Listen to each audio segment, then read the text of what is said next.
Соревнования учащихся «Школа безопасности-2017» собрали в Чеченской Республике около 100 школьников со всего Северного Кавказа. В течение 5 дней ребята проходили различные испытания на ловкость, выносливость и знания пожарно-спасательного дела. Команде 7-й спецэдакской школы, несмотря на большой опыт, пришлось сильно постараться, чтобы вырвать победу у конкурентов.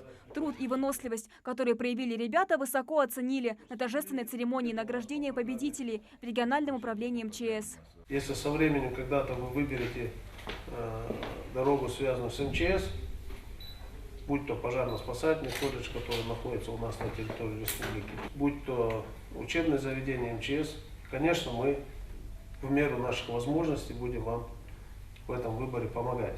Готовиться к состязаниям учащиеся начали еще месяц назад. В лесах Малгобека ребята вместе с педагогами оттачивали навыки спасения заблудившихся и утопающих, а также оказания первой медицинской помощи в экстремальных условиях и готовились к полосе препятствий. Беспокойство именно за маршрут выживания, потому что самый сложный.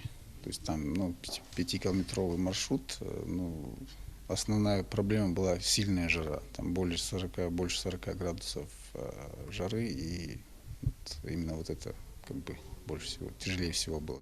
Соревнования начались с пожарной эстафеты. Ребята должны были преодолеть 100-метровую полосу препятствий и спасти человека из горящего дома. Успешно преодолев эстафету, ингушская команда отправилась покорять маршрут выживания. Это 16 испытаний, в числе которых подача сигналов бедствия и прохождение веревочного городка. Самое первое – определить сторону света. Первое задание – без компаса. Этапы сложные. Переправы, подъемы, спуски. Через реку переправлялись.